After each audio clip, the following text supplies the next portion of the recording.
Slow down here.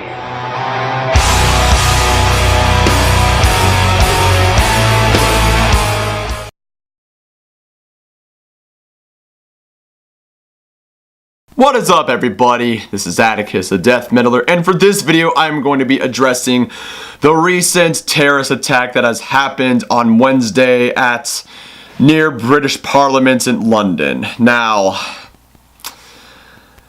I shouldn't be surprised. I should not be surprised that this has happened again, and the same process after a terrorist attack goes on into Europe.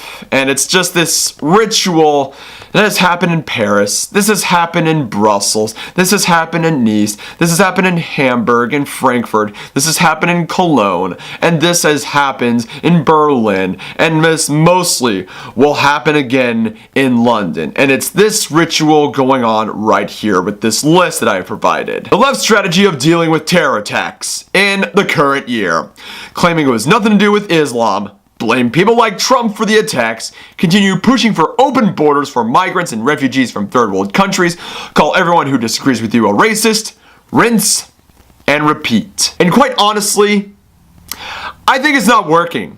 I think it's really not fucking working, especially in this case that has happened. And also, the day after that, there was also a fucking car crash in Belgium. So it's not really fucking working. So congratulations, this meme has now become more relevant again. But not only am I talking about the people with the dumbest comments such as these.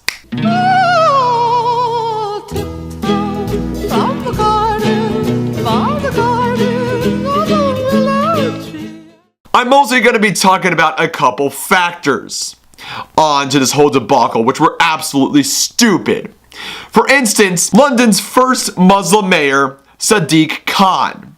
Sadiq Khan is quite a colorful fellow who, somewhat from what I have heard, has ties with like a lot of Muslim extremist groups. But it's this comment that he made on London last year, and where he said that London is just gonna have to deal with terrorist attacks because they're a part of everyday life in a metropolitan area. I'm not even fucking kidding you.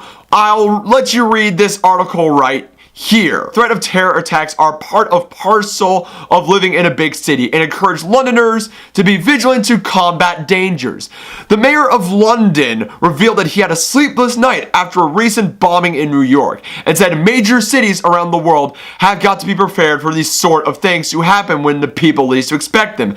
That means being vigilant, having a police force that is in touch with communities. That means the security services being ready. But it also means exchanging ideas and best practice. After all, Sadiq Khan said earlier over last year this. Khan said people shouldn't have to drop their cultures and traditions when they arrive in our cities and countries. That fucking logic right there. That fucking logic. You are on meth! Wow. I mean, good fucking God, wow. I mean, for instance, if I was going to decide to immigrate into a country like Serbia, I would have to follow the country's guidelines and like just follow the country's immigration rules and work to assimilate into their culture and their society. Even though I'm an American, a lot of Serbs would find my presence very troubling and a lot of red flags, mostly due to the NATO bombings. Don't blame me, blame the Clinton administration, Serbia. But another thing I'd like to say here, take a look at, for instance, Tokyo, the largest city in the world in Japan, and where their terrorist attacks are almost non-existent. In fact, terrorist attacks and Muslim immigration is almost unheard of in Japan. Why is that? There is a simple thing called shakoku, and I'm going to read you what shakoku is. A term commonly used by the Japanese people and those who study Japanese culture and history. The term denotes the immigration policy that enacted by the Tokugawa shogunate, which it takes that no foreigner could immigrate to Japan, nor a Japanese person could ever leave Japan, or else it would be off to the head for either party.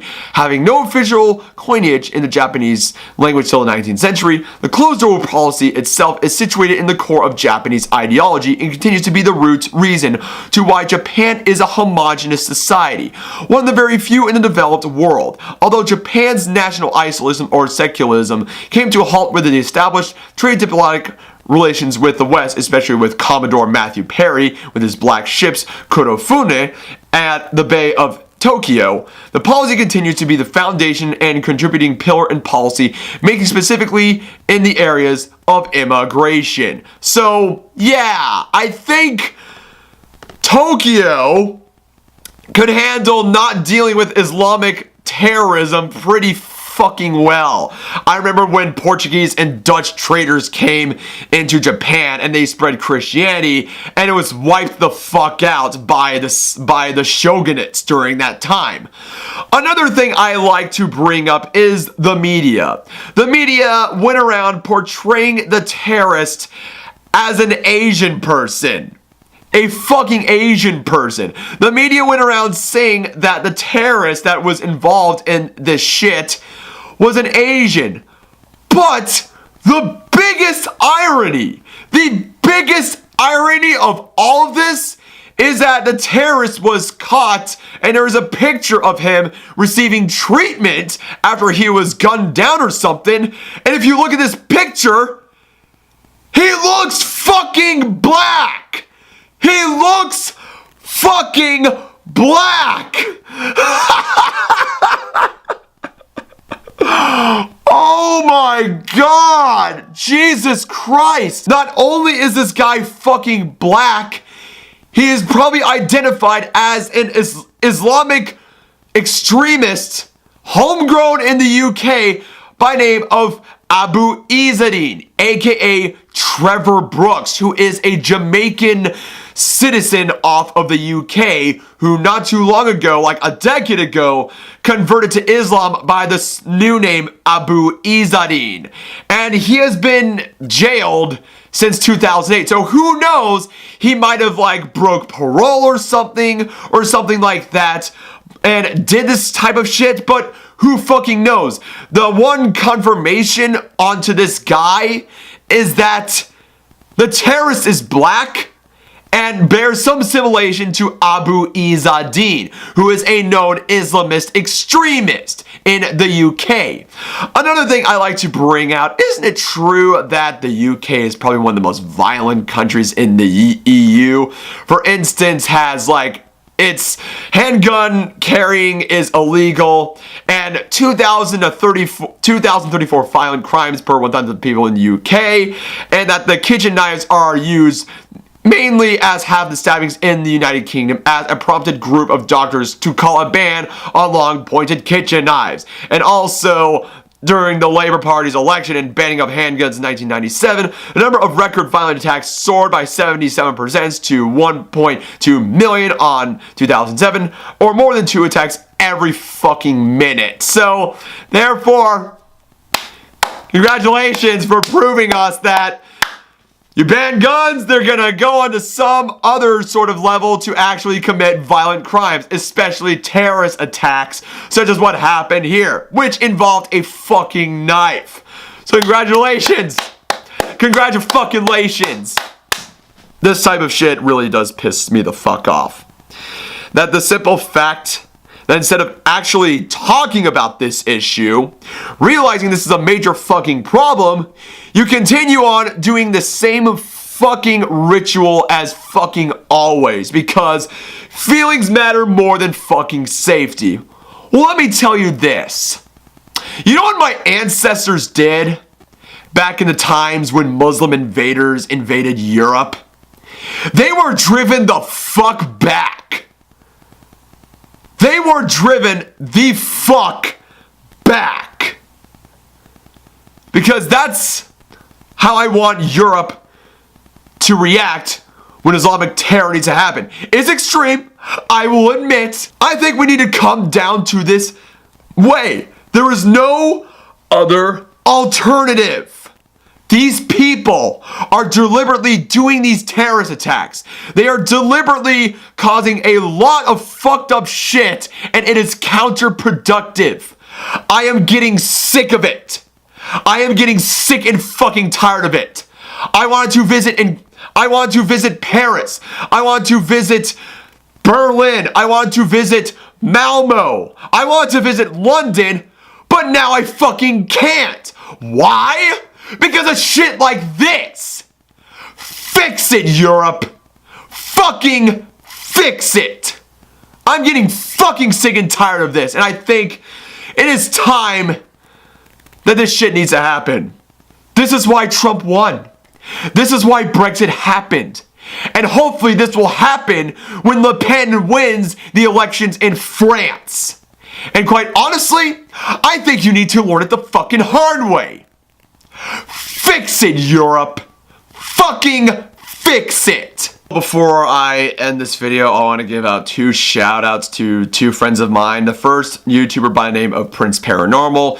You know him best as being on the former channel Rants, whom has played a very important part in the growth of my channel, has made my intros and my outro for my channel, and he decided to start fresh, start anew on his new YouTube channel Prince Paranormal, where he tackles a lot of paranormal type videos. Oh, what's this? Hey, a message from my buddy Atticus. Hey man, I'll see you around. Good night. Don't let the titties bite. Oh, and before you go to sleep, you ever heard of a little area in Romania known as the Hoia Baciu Forest? You might want to check it out, dude. Might interest ya. Oh, whoa, hold up. Hold the holophone. The world's most haunted forest, you say? Transylvania, you say?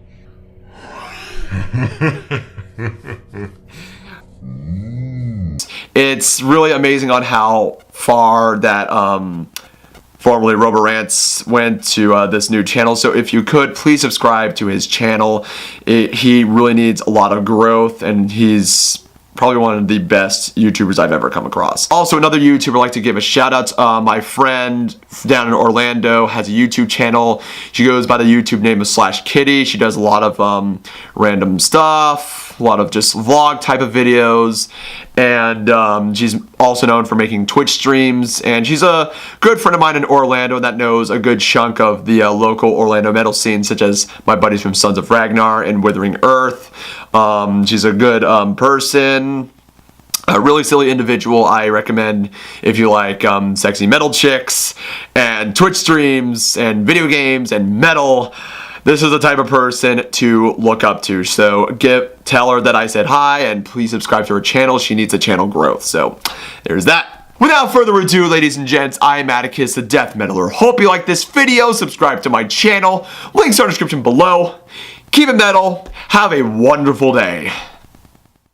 Let me guide you to where it's silent, across the limits of